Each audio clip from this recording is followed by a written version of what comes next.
વિધાનસભાના પ્રશ્નકાળની અંદર ગૃહમંત્રીનો દિવસ હતો અને ગૃહમંત્રીના દિવસમાં મારો પ્રશ્ન ક્રમાંક 15 હતો. મારો આજે એવો પ્રશ્ન હતો કે સુરેન્દ્રનગર જિલ્લાના થાનગઢ ખાતે 2012માં દલિત સમાજના નિર્દોષ યુવાનો ઉપર ગોળીબાર કરવામાં આવ્યો પોલીસ ઇન્સ્પેક્ટર દ્વારા, અને પોલીસ અત્યાચારમાં દલિત સમાજના કેટલાક યુવાનોનું મૃત્યુ થયું અને ત્યાર પછી સરકારે કહેવાતી SIT બનાવી સીટ, અને ત્યાર પછીથી લઈને આજ દિવસ સુધી 2012 થી લઈને 2026 સુધીમાં દલિત સમાજ ન્યાય માટે ઠેર ઠેર આજીજી કરી રહ્યા છે, પણ ન્યાય મળ્યો નથી.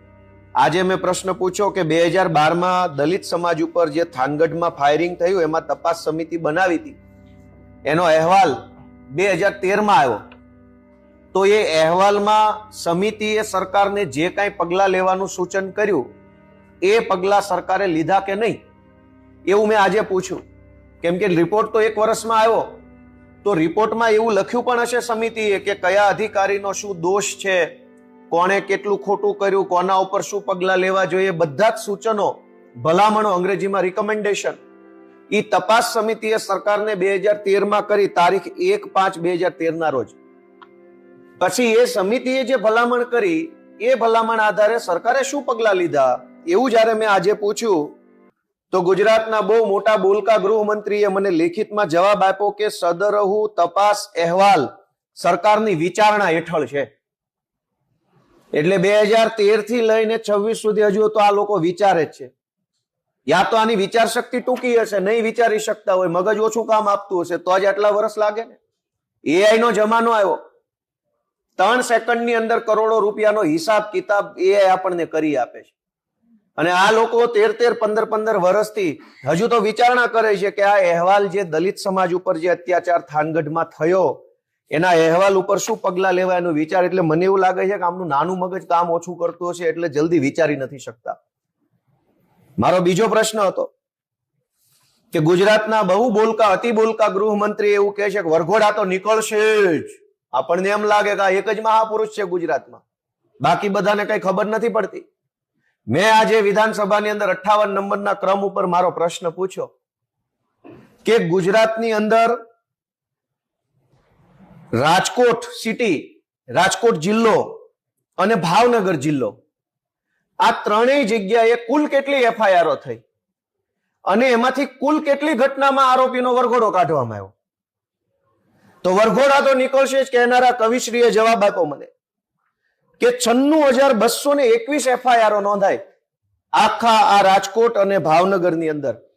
તે પૈકી માત્ર 251 ઘટનામાં વરઘોડો કાઢવામાં આવ્યો. તો ગુજરાતના માનની વરઘોડો નીકળશે ફેમ કવિશ્રીને પૂછવા માંગીએ છીએ, કાં નો નીકળ્યો વરઘોડો બધામાં? 96,221 FIR માંથી માત્ર 251 ઘટનામાં જ વરઘોડો કેમ? એનું શું કારણ? આ 251 લોકો ઉપર કેમ એટલી બધી મહેરબાની? બાકીના જે 96,000 લોકો જે છે એનો વરઘોડો કેમ ના કાઢ્યો? કોઈ ભાજપમાંથી ભલામણ આવી, કોઈએ પૈસા દઈ દીધા તમારી પોલીસને, કોઈ ભાજપના નેતાઓના હગા હતા, કોઈ તમારા કઈ હપ્તા આપવા વાળા હતા, એવા તો શું 96,000 લોકો હતા કે જેનો વરઘોડો ના કાઢ્યો? કવિ તો એવું કહેતા હતા કે બધાના વરઘોડા નીકળશે, તમામ A to Z ના નથી નીકળ્યા. ગરીબોના નીકળ્યા, નાના માણસના, લાચાર માણસના, ફેરિયાઓ, હાવ જેનો કોઈ આધાર ટેકો ન હોય સમાજમાં, રાજનીતિમાં, ક્યાંય, એવા લાચાર માણસના વરઘોડા કાઢી રીલો બનાવી વાહવાહી લૂંટનારા કવિશ્રી વરઘોડો તો નીકળશે ટાઈપના કવિને કહેવા માંગીએ છીએ કે આ 96,000 લોકોનો વરઘોડો નહીં કાઢીને આટલી મહેરબાની કોના કહેવાથી તમે કરી?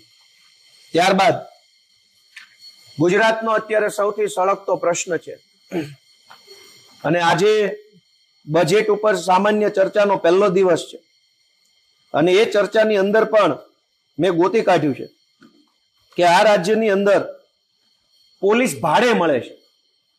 જેની ખિસ્સામાં પૈસા છે એ પોલીસ ભાડે લઈ શકશે. ભાડું આપો, પોલીસ લઈ જાઓ.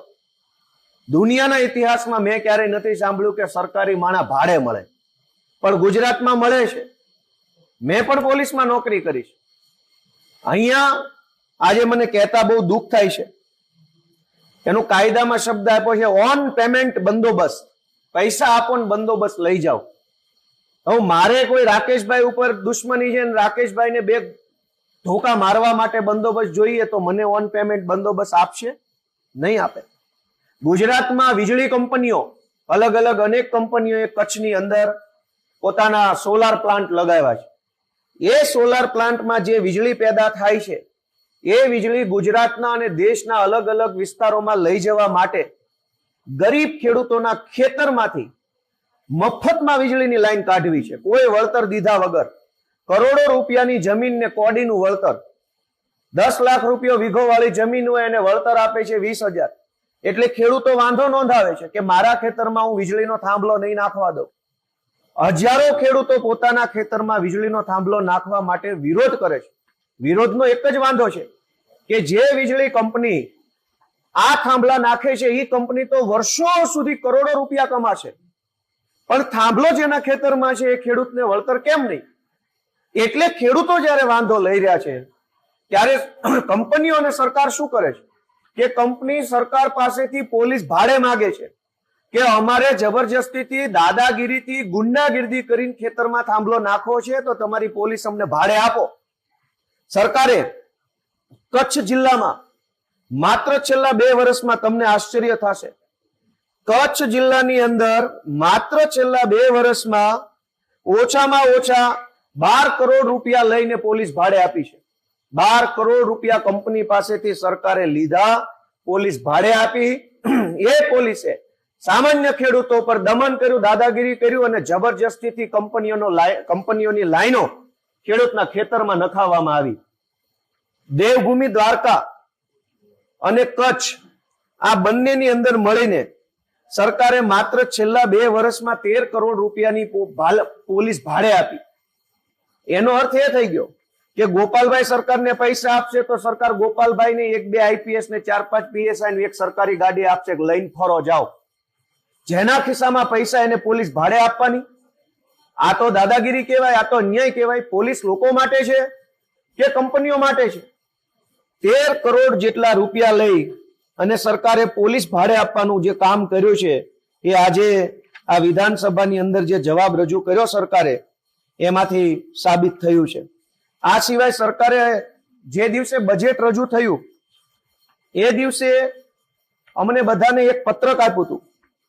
આ પત્રકની અંદર આપણે ટીવીમાં જોઈએ છે કે રૂપિયો ક્યાંથી આવશે અને રૂપિયો ક્યાં જશે, આવું વર્ષોથી સાંભળીએ છીએ. હવે મોટા ભાગે જયારે બજેટ બહાર પડે ત્યારે આપણે એવું જોતા હોઈએ છીએ કે રૂપિયો ક્યાં જશે તો સરકાર કહી દે કે અમે આ બનાવશું, ઓલું બનાવશું, આમ કરી નાખશું, ચંદ્ર ઉપર લઈ જશું, ફલાણું કરશું વગેરે.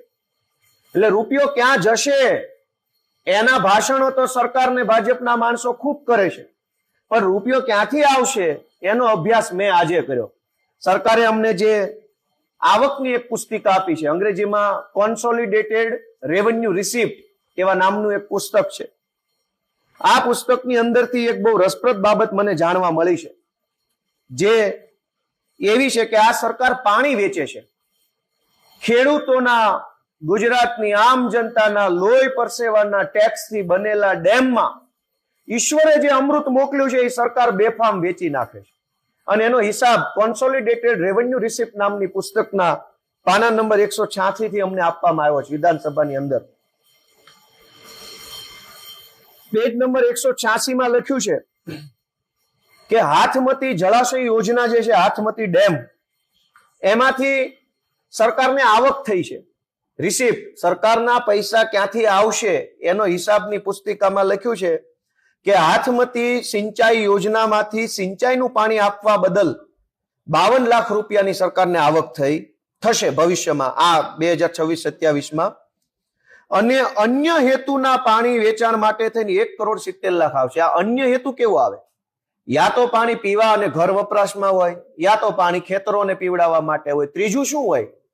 તો ત્રીજું આવ્યું અન્ય. અન્ય એટલે શું? ભાજપ વાળાની ફેક્ટરીને આપ્યું, ભાજપ વાળાના વેવાઈના જમાઈના દીકરાના ભત્રીજાની કંપનીને આપ્યું. આ પાણી ગયું ક્યાં? આગળ કે સરકાર પૈસા ક્યાંથી કમાશે? ઉકાઈ સિંચાઈ યોજના, ઉકાઈ સિંચાઈ યોજનામાંથી સિંચાઈ માટેનું પાણી 40 લાખ રૂપિયાનું સરકાર વેચશે. ગૃહ વપરાશ માટે 1 કરોડ રૂપિયાનું પાણી વેચાશે અને અન્ય હેતુ માટે 100 કરોડ 50 લાખ રૂપિયાનું પાણી સરકાર વેચી નાખવાની. તો આ અન્ય એટલે કોણ? સિંચાઈ માટે પાણી 1 કરોડ રૂપિયા પૂરતું જ ફાળવશે.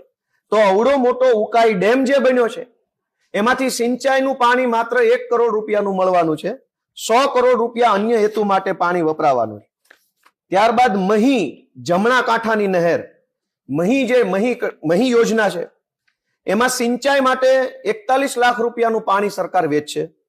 ગૃહ વપરાશ માટે 59 કરોડ 83 લાખનું પાણી વેચશે.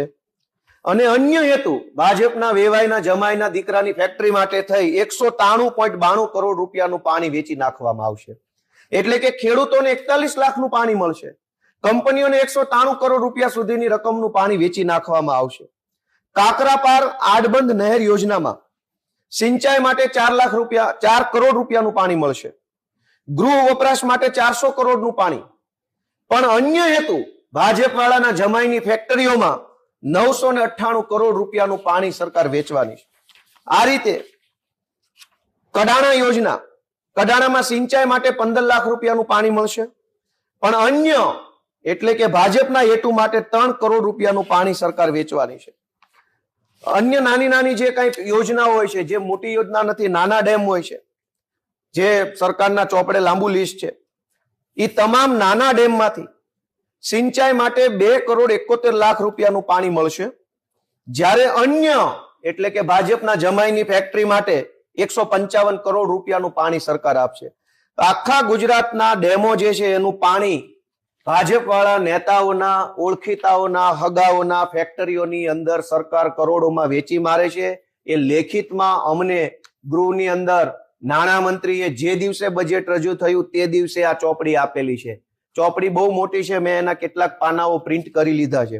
મહીની જમણા કાંઠાની નહેરમાંથી સિંચાઈ માટે 41 લાખનું પાણી મળશે. પણ અન્ય હેતુ માટે 193 કરોડ રૂપિયાનું પાણી સરકાર વેચી નાખવાની. ગુજરાતના તમામ જે મોટા મોટા ડેમ છે એ તમામ ડેમ, આમાં નામ પણ લખ્યા છે, એ તમામ ડેમમાંથી કરોડો અબજો રૂપિયાનું, હજારો કરોડો લીટર પાણી ખેડૂતોને સિંચાઈ માટે નથી મળતું. પણ મોટી મોટી કંપનીઓ, ઉદ્યોગપતિઓને પાણીના ભાવે પાણી વેચાય છે. ખેડૂતો વલખા મારે છે કે અમારા ખેતરે પાણી મોકલો. તો ખેડૂતોના ખેતરે પાણીની યોજના આવે છે. સૌની યોજના, સુજલામ સુફલામ યોજના, બોરીબંધ યોજના, ખિસ્સા ભરો યોજના, ખિસ્સા ખાલી કરો યોજના આટલી બધી, પાણીનું એક ટીપું ખેડૂતના ખેતરે આવતું નથી. સરકારે આ નાણાં વિભાગ તરફથી આ પુસ્તિકા જે આપવામાં આવી, એમાં એમનો ભાંડો ખુલ્યો છે કે આ લોકો આવી રીતે નદીઓના પાણી, ડેમના પાણી પોતાના મળતિયાઓને વેચી નાખે છે. એ સિવાય જ્યારે હું અભ્યાસ કરતો હતો બજેટની પુસ્તિકાનો, ત્યારે મને જાણવા મળ્યું, મેં તમને કીધું એમ કે પૈસા વપરાશે ક્યાં, એ તો બધાય ભાજપ વાળા બોલે છે ભાષણમાં. આવશે ક્યાંથી એનો અભ્યાસ આજે મેં પહેલી વખત ગુજરાતમાં મને એવું લાગે છે કર્યો છે. કેમ કે આ લોકો ભાજપ વાળા કહેતા નથી ક્યાંથી આવશે. ગુજરાતની સરકારે અમને કોન્સોલિડેટેડ ફંડ રેવન્યુ રિસિપ્ટ નામની એક પુસ્તિકા આપી છે, જે અંગ્રેજી ગુજરાતીમાં છે. આ સરકારે આપેલી ચોપડી છે. એના પાના નંબર 2 ઉપર લખ્યું છે કે આખા ગુજરાતમાંથી 45,412 કરોડનો વેરો ખંખેરી લેવા માંગે છે સરકાર. આ 2026-27 માં. અને ગયા વર્ષે કેટલો ખંખેરવાનો અંદાજ હતો? 54,218 કરોડ રૂપિયાનો વેરો 2025-26 ના વર્ષમાં ઉઘરાવાનો હતો. તેમાંથી 42,569 કરોડનો વેરો ઉઘરાયો. આવતા વર્ષે 45,000 વેરો ઉઘરાવીને રૂપિયા કમાવા માંગે છે. એ વેરા ઉપર 250 કરોડ રૂપિયાનું વ્યાજ સરકાર ઉઘરાવીને પૈસા ભેગા કરવા માંગે છે. એની વ્યાજ ઉપર દંડ 75.50 કરોડનો સરકાર દંડ લે છે. સરકારની કમાણીના રસ્તા જુઓ કે 4 લાખ કરોડનું બજેટ, પણ એ 4 લાખ કરોડ ક્યાંથી આવશે? જનતાનું લોહી ચૂસીને દંડ, વેરો, કર. બીજું કે સરકાર આવતા વર્ષમાં ક્યાંથી પૈસા કમાશે, તો એનો હિસાબ આપ્યો છે કે ખેતીના હેતુ માટે નવી શરતમાંથી જૂની શરત સરકાર જે લોકો કરાવવા જશે એની પ્રીમિયમમાંથી 144 કરોડ રૂપિયા સરકાર ખંખેરી લેશે.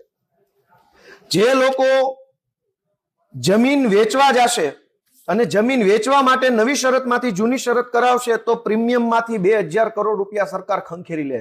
જમીન મારી, માલિક હું, વેચવાની મારે, લેવાની તમારે, અને 2,000 કરોડ રૂપિયા દેવાના ભાજપ વાળાની જોડીમાં. કરો કલ્યાણ. તમારે જમીન વેચવી હોય તો સરકાર 2000 કરોડ રૂપિયા તમે જે વેચશો એમાંથી પ્રીમિયમ પેટે કમાશે એવું લખીને આપ્યું છે. આ બધો સંભવિત અંદાજ છે. એટલે 2000 કમાય અને 2000 ને 500 કરોડ કમાય. જમીન માપણી આખા ગુજરાતની અંદર અત્યારે ગંભીર મુદ્દો બનીને આવ્યો છે. હજારો ખેડૂતો જમીન માપણીના કારણે હેરાન થઈ રહ્યા છે. સરકાર જમીન માપણીની જે અરજીઓ થાય છે એમાંથી 50 કરોડ રૂપિયા આવતા વર્ષે કમાશે ને 71 કરોડ રૂપિયા ગયા વર્ષે કમાણા. જમીન માપણીમાંથી પણ કમાઈ લેવું છે. ચૂસી લ્યો ભાઈ, ચૂસાય એટલું. કોણ પૂછવા વાળું છે? બહુ મોટી બહુમતી છે. બીજી વાત કે આ 4 લાખ કરોડ રૂપિયા સરકાર કમાશે ક્યાંથી? તો આમાં પાના નંબર 20 ઉપર લખ્યું છે કે સરકારી પડતર જમીન વેચીને આવતા વર્ષે 352 કરોડ સરકાર કમાશે. ગયા વર્ષે 214 કરોડની જમીન વેચી. એની પહેલાના વર્ષે 302 કરોડની જમીન વેચી. એની પહેલાના વર્ષે 200 કરોડની જમીન વેચી. આ તો બાપ દાદાની પેઢીઓ ખાલી કરી નાખીને વિકાસ કરવાની વાત છે. કયો એવો દીકરો હોય બાપાની જમીનો વેચીને વિકાસ કરે ને? એવા દીકરાને કોણ શાબાશી આપે? 4 લાખ કરોડનું બજેટ પણ જમીનો વેચીને. લાખના 12,000 કરવાનું બજેટ છે. હજુ આગળ વધીએ કે આ 4 લાખ કરોડ સરકાર કમાશે ક્યાંથી? તો સ્ટેમ્પમાંથી કમાય છે. જ્યુડિશિયલ સ્ટેમ્પમાંથી 141 કરોડ સરકાર કમાશે આવતા વર્ષે. ગયા વર્ષે 122 કરોડ કમાણા. એના પહેલાના વર્ષે 115 કરોડ રૂપિયા સ્ટેમ્પમાંથી બટકી કરી લીધી. નોન જ્યુડિશિયલ સ્ટેમ્પ આ સૌથી અઘરો વિષય છે કે આપણને કંઈ પણ કરવું હોય તો એમાં સ્ટેમ્પની જરૂર પડે. ગુજરાતની સરકાર આવતા આખા વર્ષમાં 18,283 કરોડ રૂપિયા સ્ટેમ્પમાંથી કમાઈ જશે. ગયા વર્ષે 17,277 કરોડ રૂપિયા સ્ટેમ્પમાંથી કમાણા. એની પહેલાના વર્ષે 14,958 કરોડ રૂપિયા સ્ટેમ્પમાંથી કમાણી કરી લીધી. તમે જાગો તો ટેક્સ, હુવો તો ટેક્સ, સ્ટેમ્પ લો તો ટેક્સ, જમીન વેચો તો ટેક્સ, ન વેચો તોય ટેક્સ, જમીન વગરના હો તોય ટેક્સ. ખાલી ને ખાલી જો કોઈ ટેક્સ ફ્રી કમાણી ગુજરાતમાં વધી હોય તો 2 નંબરના રૂપિયા છે. નીચેથી લાંચ આપો કોઈ ટેક્સ લાગતો નથી. ઉપર ગયા તો બધું ટેક્સ છે. અને પછી કહેવાનું કે 4 લાખ કરોડ રૂપિયાનું મોટું બજેટ આવે જ લોકોના ખિસ્સા ખાલી કરીને. ત્યારબાદ સૌથી મહત્વનો વિષય કે સરકાર કેવી કાળી કમાણી આપણી પાસેથી કરે છે. સરકાર દારૂમાંથી પૈસા કમાય છે. ગુજરાતની દારૂબંધી હોવા છતાં પણ મને લેખિતમાં આપ્યું છે સિંગલ માલ્ટ એમાંથી 213 કરોડ રૂપિયા કમાય. એમાંય વિભાગ પાડ્યો છે બિયરમાંથી કેટલા, દારૂમાંથી. એટલે વ્યવસ્થિત આંકડો આપ્યો છે. કમાણી કાળી ઉપરથી દારૂની, પણ આંકડો સાચો. 264 કરોડ રૂપિયા સરકાર આવતું આખું વર્ષ દારૂમાંથી કમાશે. માનનીય ગૃહમંત્રી કહે છે કે અહીંયા તો દારૂ બંધ છે, બધુંય બંધ છે, તો આ કાળી કમાણી ક્યાંથી આવી? અને ગયા વર્ષે કેટલું કમાણા? ગયા વર્ષે 240 કરોડ કમાણા દારૂમાંથી ગુજરાતમાં. એની પહેલાના વર્ષે 200 કરોડ રૂપિયા કમાણા. આવતા વર્ષે 264 કમાણીની આશા એમણે વ્યક્ત કરી છે. એમાં માલ્ટ દારૂ, વિદેશી દારૂ, સ્પિરિટ, આલ્કોહોલ, અફીણ, ગાંજો, હો કાળી કમાણી. ત્યારબાદ સરકાર લાઇટ બિલ ઉપર પણ પૈસા કમાશે. 13,006 કરોડ રૂપિયા લાઇટ જે તમે વાપરો છો એનું જે બિલ આવે છે એની ઉપર ટેક્સ. ધારો કે તમારે 100 રૂપિયા બિલ આવ્યું તો 100 ની વાત નથી, 100 ઉપર જે ટેક્સ છે એની વાત છે. 100 તો ભરવાના જ, પણ 100 ઉપર સરકાર જે ટેક્સ લેશે વીજળીના વપરાશનો કર. વીજળી વાપરો છો એટલે ટેક્સ દેવાનો, બિલ તો વાપર્યું એનું અલગ.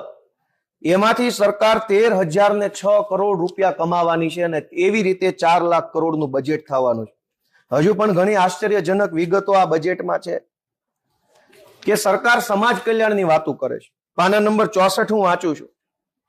એમાં સરકારે અનુસૂચિત જાતિ વિકાસ નિગમ, સફાઈ કામદાર વિકાસ નિગમ, ડોક્ટર આંબેડકર અંત્યોદય વિકાસ નિગમ, પછાત વર્ગ વિકાસ નિગમ, ઠાકોર કોળી વિકાસ નિગમ, ગોપાલક વિકાસ નિગમ, વિચરતી વિમુખ જાતિ વિકાસ નિગમ, બિન અનામત નિગમ અને દિવ્યાંગ નાણાં નિગમ, આટલા નિગમો પાસેથી વ્યાજના 91.11 કરોડ રૂપિયા સરકાર ખંખેરશે.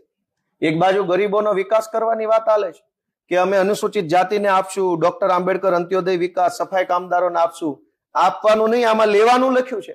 91 કરોડ રૂપિયા આ બધા નિગમ પાસેથી સરકાર ખંખેરી લે છે અને 4 લાખ કરોડના બજેટનો વિકાસ કરવાના છે. ત્યારબાદ સૌથી વધુ મારા માટે દુઃખનો વિષય, પાના નંબર 74 વાંચું છું. કોન્સોલિડેટેડ રેવન્યુ રિસિપ્ટનું હેડ નંબર 51.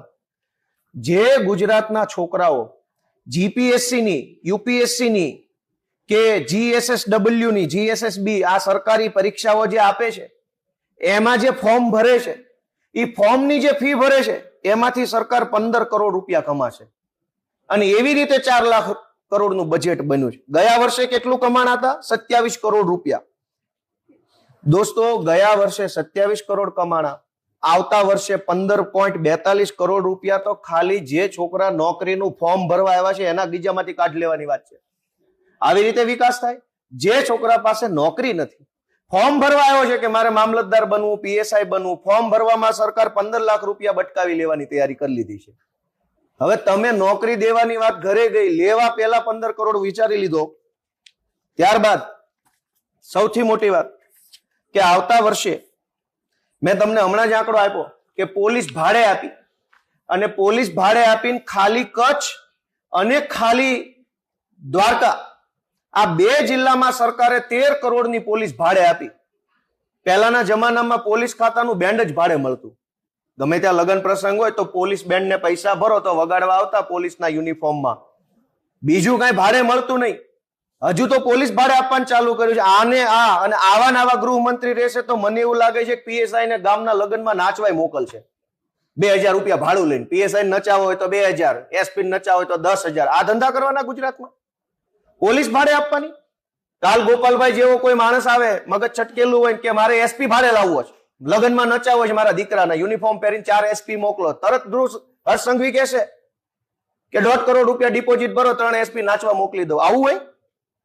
આ ચોપડીની અંદર સરકારે સ્પષ્ટ લખ્યું છે પાના નંબર 76 ઉપર કે અન્ય પક્ષકારોને પૂરી પાડેલી પોલીસ પેટે એટલે કે આખા વર્ષમાં પોલીસ ભાડે આપીને સરકાર 880 કરોડ રૂપિયા કમાશે. આ અંદાજ મૂક્યો છે એને. અને ગયા વર્ષે કેટલી કમાણી થયેલી?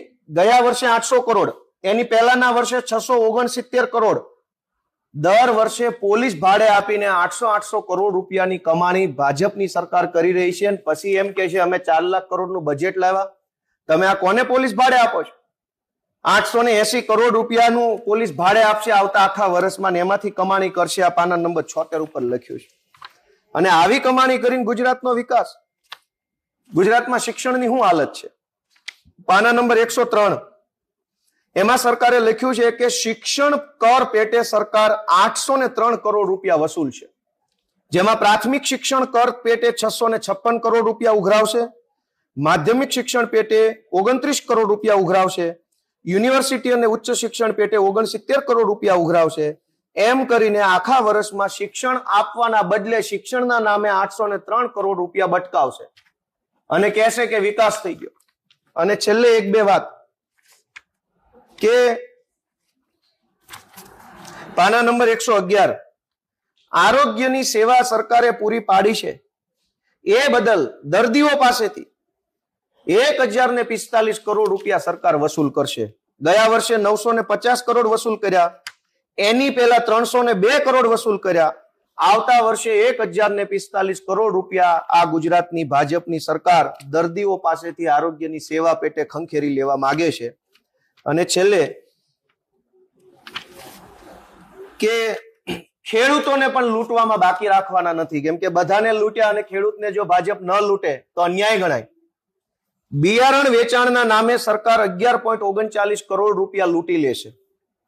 ખાતર અને રાસાયણિક ખાતરના વેચાણ પેટે 14.16 કરોડ રૂપિયા સરકાર ખેડૂતો પાસેથી લૂંટી લેશે. અને આવી રીતે છોડનું રક્ષણ, ખેતી ફાર્મ, બિયારણ, ખાતર, દવા, ટ્રેક્ટરના નામે સરકાર 1192 કરોડ રૂપિયાનું બૂચ ખેડૂતોનું મારશે. અને આવી રીતે જીપીએસસી ના નામે, ખેડૂતને બિયારણના નામે, નદીઓના પાણી વેચીને, દારૂ વેચીને, આબરૂ વેચીને ભાજપવાળાની 4 લાખ કરોડ રૂપિયા કમાય અને ગુજરાતનો વિકાસ કેવો કરશે એનો પણ મેં અભ્યાસ કર્યો. કે આ 4 લાખ કરોડ રૂપિયાનું બજેટ જાહેર થયું એટલે મને એમ થયું કે આ 4 લાખ કરોડ રૂપિયા જનતા પાછળ વપરાઈ જવાના હશે. પણ મેં મોડી રાત સુધી અભ્યાસ કર્યો તો મારે ત્યાં આંખો ખુલી કે આ 4 લાખ કરોડ રૂપિયામાંથી 1,07,000 કરોડ રૂપિયા સીધા સરકારી માણસોના પગાર અને પેન્શનમાં નીકળી જશે. એટલે 4 માંથી વધ્યા 3 લાખ કરોડ માંથી 43,000 કરોડ રૂપિયા સરકારે જે લોન લીધી છે એ લોનના પેમેન્ટ આપવામાં નીકળી જશે. કુલ મળીને આ 4 લાખ કરોડ રૂપિયામાંથી 1,07,000 કરોડ રૂપિયાનું જ સરકાર કેપિટલ એક્સપેન્ડિચર એટલે કે ઇન્ફ્રાસ્ટ્રક્ચર ઊભું કરવા માટે વાપરશે. એટલે કે બજેટ 4 લાખનો, એમાં પગાર 1 લાખનો, લેણું 1 લાખનું, પાછા દેવાના 43,000, જેટલા વધ્યા એટલા કોના દીધા ને કોના લીધા. અને છેલ્લી વાત કે ગુજરાતના મહત્વના 5 વિભાગો છેલ્લા 3 વર્ષથી અંડર પરફોર્મ કરે છે.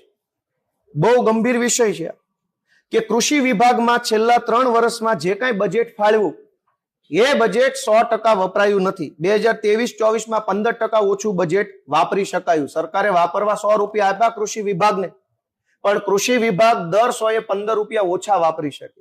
એટલે કે પૈસા છે, વાપરનારા નથી.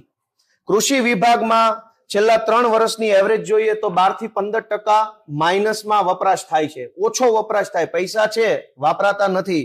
શિક્ષણ વિભાગમાં છેલ્લા 3 વર્ષથી એવરેજ 5 થી 8% માઇનસ વપરાશ છે. ઉર્જા વિભાગમાં છેલ્લા 3 વર્ષથી 20% માઇનસ વપરાશ ચાલે છે. સિંચાઈ વિભાગમાં છેલ્લા 3 વર્ષથી 20% માઇનસ વપરાશ ચાલે છે. સરકાર બજેટ ફાળવી દે છે, પણ એ ફાળવેલું બજેટ પૂરું વપરાતું નથી. આ વખતે સરકારે જાહેર કર્યું કે કૃષિ વિભાગ માટે 24,000 કરોડ રૂપિયા વપરાણા. કેટલા? 16,000 કરોડ રૂપિયા. એ નહીં બોલે, કેમ કે એવું બોલે તો ખુલ્લા પડી જાય એમ છે. ફાળવા મોટા મોટા રૂપિયા, વપરાણા કેટલા? તો કે આટલા. એનો અર્થ એવો થયો કે હું મારા દીકરાને 1.5 લાખ કરોડ રૂપિયા વાપરવા આપું અને 20 રૂપિયાનો મસાલો લઈને પાછો આવે એવી વાત છે. તો જયારે હું બોલું કે મારા દીકરા માટે ગોપાલભાઈ ઇટાલિયાએ પોતાના દીકરાને 1.5 લાખ કરોડ રૂપિયા આપ્યા, વાપર્યા કેટલા? તો કે 20 રૂપિયાનો મસાલો, 10 રૂપિયાની પાણીની બોટલ અને 15 રૂપિયા નાસ્તાનો ભાડું, આટલું વાપરીને આવ્યો છે.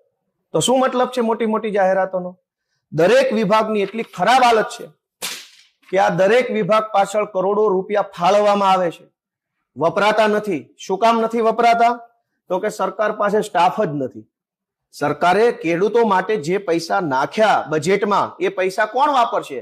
એ પૈસા સરકારી ઓફિસના માધ્યમથી જનતા પાસે જવાના, પણ સરકારી ઓફિસમાં સાહેબો જ નથી. હવે વિધિની વક્રતા જુઓ.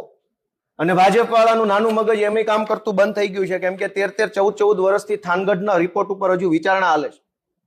એક બાજુ સરકારી સ્ટાફ નથી, પણ સરકારી સ્ટાફના પગાર પેટે 1,07,000 કરોડનો ખર્ચો થઈ રહ્યો છે. એનો મતલબ એવો કે ખુરશી ખાલી છે ને પગાર ચાલુ છે. શું કામ? તો કે વિકાસ ચાલુ છે. તો આ બજેટની વાસ્તવિકતા આજે મારે આપના સમક્ષ રજૂ કરવાની હતી. આપ સૌ